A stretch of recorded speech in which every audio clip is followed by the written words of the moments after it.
మరికొంతమందికి మీ ద్వారా ఒక మెసేజ్ వెళ్ళాలి. ముఖ్యంగా జెన్‌జీకి సంబంధించి ఒకటి కుటుంబం, అండ్ రెండవది కాలేజీ యాజమాన్యాలు, అండ్ మూడవది పోలీస్. ఈ ముగ్గురు ఈ గణేష్ ఉత్సవాలకు సంబంధించి, ఎట్ ద సేమ్ టైం నాలుగవది సమాజం.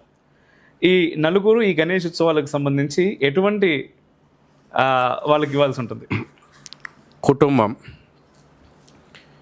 మనిషికి సంస్కారం అందించాలి. సంస్కార కేంద్రాలు ప్రధానంగా 3: ఒడి, గుడి, బడి. తల్లి ఒడి పిల్లలకు నైతిక విలువలు నేర్పాలి, సంస్కారం అందించాలి. గుడి సమాజానికి ఒక దశను అందించాలి. బడి దేశ నిర్మాణం లోపల వ్యక్తులను తీర్చిదిద్దాలి. ఈ 3 వ్యవస్థల లోపల ఇప్పుడు వచ్చినటువంటి కోల్పోయిన విలువలేంది, వచ్చిన లోపాలేంది, ఖచ్చితంగా సమాజం రివ్యూ చేసుకోవాలి. హైదరాబాద్ లాంటి ఒక నగరం లోపల అంత్యక్రియలు చేయడానికి ఒక సంస్థ పుట్టుకొచ్చింది. ఎక్కడో అమెరికాలో సెటిల్ అయినటువంటి వ్యక్తి తల్లో తండ్రో చనిపోతే కనీసం రావడానికి తీరిక లేనంత హడావుడి లైఫ్ ఎందుకుంది? ఎక్కడికి పోతున్నాం మనం? ఎన్ని వేల కోట్లుంటే ఉపయోగం ఏంది? మానవీయ విలువలు లేనటువంటి, నేను మిగతా సమాజంతో మొత్తానికి అంటలేను, తల్లిదండ్రుల, నీకు జన్మనిచ్చినటువంటి తల్లి చనిపోతే, నీకు జన్మనిచ్చిన తండ్రి చనిపోతే అంత్యక్రియలకు రాలేని వ్యక్తి ఎందుకు తయారవుతున్నాడు? ఎక్కడుంది లోపం? ఇంట్లో ఎక్కడైనా లోపం ఉందా? ఉన్నది. వాళ్ళకి చెప్తలేం మనం, వాళ్ళని ఆ రకంగా తీర్చిదిద్దుతలేము. సమాజంగా కలెక్టివ్గా మన రెస్పాన్సిబిలిటీ ఏంది? ఇది మనం ఆలోచన చేయాలి. అందుకే మేము గుర్తు చేశారు కాబట్టి అన్ని ఎజెండాలు ఒకటేసారి మేము చెప్పలేము, కానీ మీరు గుర్తు చేశారు కాబట్టి ప్లీజ్ చెప్పాల్సి వస్తుంది. గణపతి ఎందుకు గణనాథుడైండు? ఇద్దరికి పోటీ పెట్టారు, కుమారస్వామికి, గణపతికి. తల్లిదండ్రుల చుట్టూ ప్రదక్షిణ చేసి వాళ్ళ పాదపూజ చేసింది కాబట్టి గణనాథుడైండు. 2 సంవత్సరాల క్రితం ప్రతి గణపతి మండపం దగ్గర తల్లిదండ్రులకు పాదపూజ చేయండి అనే ఒక కార్యక్రమము తీసుకున్నాం. నేను మొదట్లో అంటే ఆ కార్యక్రమంలో అంత ఎమోషనల్ టచ్ ఉంటుంది అని నేను ఎక్స్పెక్ట్ చేయలేను. నేను సహజంగా చాలా చోట్ల కార్యక్రమాలు అవుతున్నాయి. నేను ఉప్పల్ ఏరియా అనుకుంటా ఒక కార్యక్రమానికి పోయిన గెస్ట్గా. అసలు ఆ చిన్నపిల్లలు 6th క్లాసు 7th క్లాస్ పిల్లలు వాళ్ళ తల్లిదండ్రులకు కాళ్ళు గడుగుతుంటే తల్లిదండ్రులు ఏడ్చుడు, పిల్లలు ఏడ్చుడు. అంటే ఏం కోల్పోయినాం మనం? ప్రతిరోజు నిద్ర లేవగానే తల్లిదండ్రులకు నమస్కరించాలనేటువంటి సంస్కారం నుంచి, సంస్కృతి నుంచి దూరమయ్యి దాన్ని మళ్ళీ మనం పరిచయం చేస్తే అద్భుతం. వాళ్ళు తల్లిదండ్రులు ఏడుస్తున్నారు, పిల్లలు కళ్ళనీళ్ళు పెట్టుకుంటున్నారు. ఆ ప్రోగ్రాం అయిపోయాక గంటసేపు పిల్లలు కౌగిలించుకొని తల్లిదండ్రులు, అంటే కుటుంబం లోపల పిల్లలు తల్లిదండ్రులు కలిసి కూర్చొని భోజనం చేసి కలిసి కూర్చొని మాట్లాడుకునేటువంటి వాతావరణం కూడా లేనంత పరిస్థితిలో ఉన్నాం.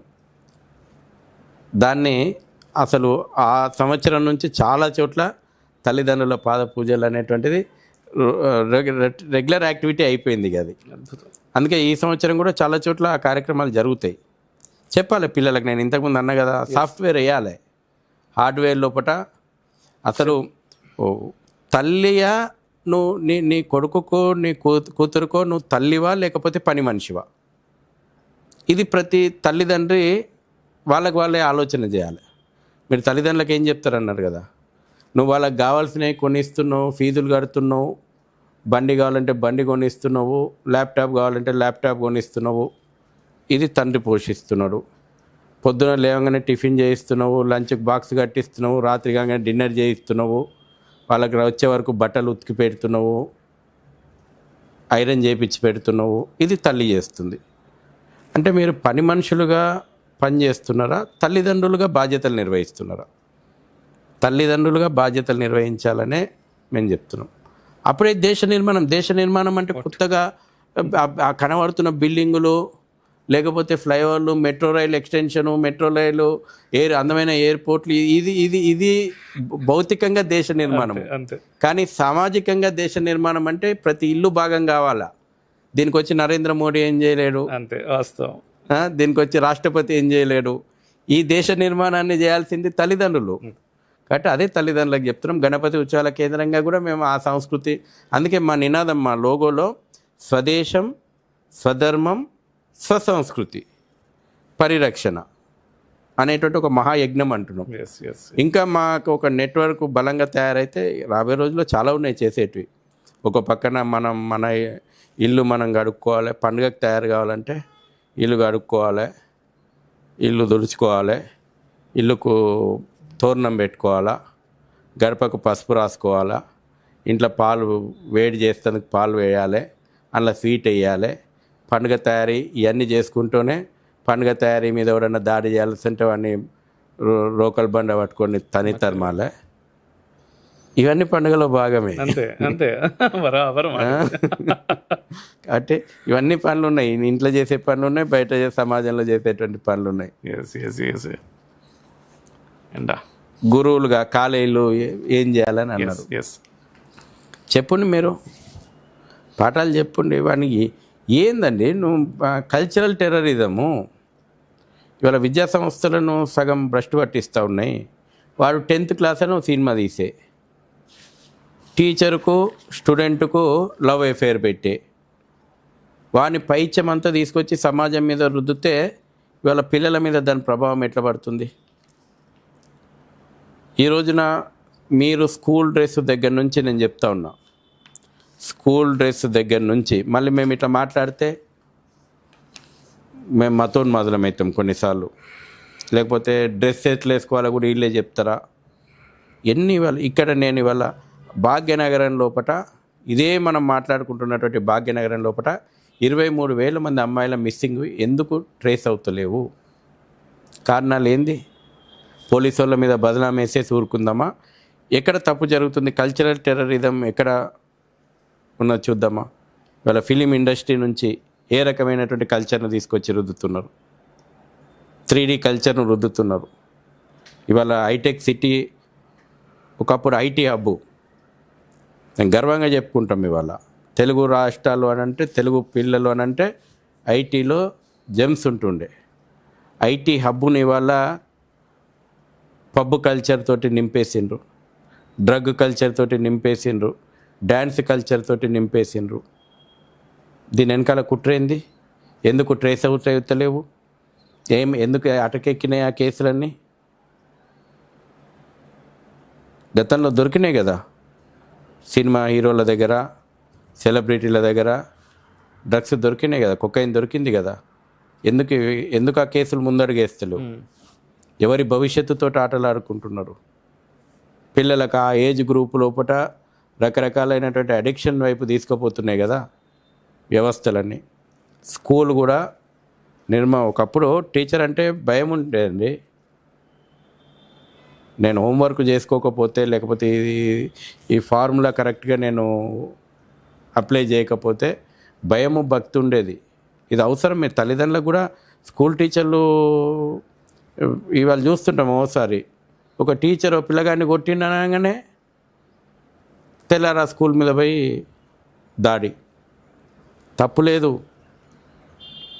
ఆ ఏజ్లో భయంతో చెప్పాల్సినవి కొన్ని ఉంటాయి, భయం పెట్టాల్సిన అవసరం కూడా ఉంటాయి. కొత్త చైల్డ్ హక్కుల గురించి అంటే హక్కుల గురించి మాట్లాడతారు, బాధ్యతలు కూడా ఉంటాయి కదా. ఒక టీచర్ది బాధ్యత, నువ్వు ఎందుకు ఇన్ని వేలు కట్టి, ఇన్ని లక్షల ఫీజులు కట్టి నువ్వు స్కూల్ వేస్తున్నావు, నీ పిల్లగాడి మీద తీర్చిదిద్దాల్సిన బాధ్యత వాళ్ళ మీద ఉంటుంది కదా. కొట్టొద్దు, కొడితే అయిపోయా. ఫస్ట్ పేరెంట్స్ వచ్చి గొడవలు చేస్తారు. మనం అందరం చదువుకోలే గవర్నమెంట్ స్కూళ్ళల్లో? ప్రేయర్కు 10 నిమిషాలు లేట్ పోతే రూల్ కట్టబెట్టి కొట్టుడు కొడితే తెల్లారి నుంచి కరెక్ట్ టైంకి పోవాలనేటువంటి భయం, భక్తి ఉంటుండే. ఇప్పుడున్నటువంటి విద్యా సంస్థలలో కూడా అటు విద్యా సంస్థలు బాధ్యతగా మెలగాలి, అటు తల్లిదండ్రులు విద్యా సంస్థల మీద కొంత ఫ్రీ హ్యాండ్ ఇవ్వాలా. ఎందుకంటే నీ పిల్లల భవిష్యత్తు. కాబట్టి ఆ రకంగా ఒక మోరల్ వాల్యూస్ నేర్పాలి పిల్లలకు. మీరు సిలబస్ ఇవాళ మా స్కూళ్ళ గురించి నేను మంచిగా చెప్తున్నా అంటే స్కూల్ ఏమి నేను అందులో ఉన్న లోపాలు చెప్తాయి. పబ్లిషర్స్ తోటి కుమ్మక్కై ఎస్ ఎవరిని మీ గురించి చెప్తున్నావు? శ్రీ చైతన్య స్కూల్ లోపల వేరే ఛానల్ అయితే వేయలే. నేను దగ్గర మొన్న మాట్లాడితే వేయలేదు, మీ ఛానల్ వేయాలా? మనం ఖచ్చితంగా వేస్తాం కదా. శ్రీ చైతన్య స్కూల్లో సెక్షన్ల పేర్లు మొగల్స్. వాడు ఆ పబ్లిషర్ ఓడు పెట్టినోనికి వానికి బుద్ధి ఉండాలి, చెప్పేటోనికి వీని బుద్ధి ఉండాలి. ఈ దేశం మీద, ఈ సంస్కృతి మీద, ఇక్కడటువంటి మహిళల మీద, ఇక్కడ దేవాలయాల మీద దాడులు చేసినటువంటి దొంగలు, దుర్మార్గులు, వాళ్ళ పేర్లు స్కూల్ సెక్షన్లకు పెట్టి ఎవరిని హీరోయిన్ చేయాలనుకుంటున్నారు మీరు? ఎవరిని గ్లోరిఫై చేసి చూపెట్టాలనుకుంటున్నారు? అకృత్యాలు చేసినప్పుడు హీరో అయిందా? నువ్వు సెక్షన్ల పేరు పెడితే శివాజీ అని పెట్టు, నేతాజీ అని పెట్టు, భగత్ సింగ్ అని పెట్టు, లేకపోతే అబ్దుల్ కలాం పేరు పెట్టు. కానీ మీరు మొఘల్స్ను గ్లోరిఫై చేసి చూపెడుతున్నారు. అదే శ్రీ చైతన్య స్కూల్. ఓకే, తెలియదు అసలు మాకు. ఇవి చెప్తే రావు, మిగతా ఛానళ్ళలో రావు, ఎందుకంటే వాళ్ళ అడ్వర్టైజ్మెంట్లు అయిపోతాయి కదా. కానీ ఇక్కడ పిల్లలను వాళ్ళ లోపల ఏం సాఫ్ట్వేర్ వేస్తున్నావు? అంతే కదా, మొఘల్స్ను హీరో చేసి చూపెడుతున్నారు. ఇటువంటి అనేక కేవలం విద్య, వైద్యం అనేటువంటిది వ్యాపార కేంద్రాలు, వ్యాపారంగా మారింది. ఇవాళ వ్యాపార దృష్టికోణంతో పక్కకు వచ్చి ముఖ్యంగా విద్య, స్వామి వివేకానంద అన్నట్టు దేశ నిర్మాణం మీ తరగతి గది లోపల అవుతుంది. ఈ స్పృహ ప్రతి విద్యా సంస్థకు ఉండాలి. దేశ భవిష్యత్తు మీ కుటుంబంలో జరుగుతుంది. ఈ స్పృహ ప్రతి తల్లిదండ్రులకు ఉండాలి. వాళ్ళే కదండి పిల్లలకు మొదటి గురువులు తల్లిదండ్రి, తర్వాత స్కూల్లోకి పోయాక గురువు. వీళ్ళేగా తీర్చిదిద్దుతుంది. అంటే అందరూ ఆ ప్రయత్నం చేయండి. అందుకే మేము ప్రతి స్కూల్లో, కాలేజీలో గణపతిని పెడుతున్నాం. ప్రతి స్కూల్లో, కాలేజీలో కూడా గణపతులను పెడుతున్నాం. స్కూల్లో, కాలేజీలో గణపతులు అంటే నాకు ఇంకో విషయం గుర్తుకొచ్చింది. మళ్ళీ సరస్వతి మాత విగ్రహాలు పెడతామంటేనే చాలా కాలేజెస్, స్కూల్స్ అంగీకరించట్లేదు, వద్దు అంటున్నారు. వాళ్ళు వద్దంటే వాళ్ళకి ఏ పద్ధతిలో చెప్పాలో ఆ పద్ధతిలో చెప్పాలి. చెప్తా, తప్పేముందండి. వాని సొంత ఇష్యూ కాదు. విద్యా సంస్థ అంటే సమాజం సొత్తు. అది మేము ఎందుకు చెప్తున్నాం? అక్కడ పోయేసేసి ఇవాళ ఎందుకు స్కూళ్ళల్లో గంజాయి దొరుకుతుంది, ఎందుకు స్కూళ్ళల్లో ఇవాళ రకరకాల విషయాలు వెలుగు చూస్తున్నాయి. పిల్లలకు మీరు చెప్తలేరు, మేము చెప్తాం. గణపతి మండపం అంటే కేవలం ఒక పూజనే చెప్పాం, విలువలు నేర్పుతాం, మన కల్చర్ను పరిచయం చేస్తాం, మన వాల్యూస్ను ఇంట్రడ్యూస్ చేస్తాం. ఇవి మేము చెప్పేది. అక్కడ ఏ తరానికి ఆ తరం స్కూల్లో పెట్టే వాళ్ళకు రామాయణం, మొన్న ఎంట్రన్స్ పెట్టినాం రామాయణ పరీక్షలని. ఈ రాష్ట్రం లోపల సుమారు 6 లక్షల మంది విద్యార్థులు రాసిండ్రు. గో విజ్ఞాన పరీక్షలు పెట్టినాం. గో విజ్ఞాన పరీక్షలు అసలు గోవు ప్రోడక్ట్స్ ఉపయోగము పిల్లలకు లిటరేచర్ ఇచ్చి మా సంస్థల ద్వారా పరీక్షలు పెడితే సుమారు 10 లక్షల మంది పరీక్షలు రాసిండ్రు. ఇవాళ నేనంటే కేవలం మనము ఒకటే రోజులో కేవలం ఉపన్యాసాల ద్వారా మనం సమాజాన్ని మొత్తం మార్చాలంటే ఏమేం కోల్పోయినాం వాటిని ఫస్ట్ అందించాలి. అందించి వాళ్ళకి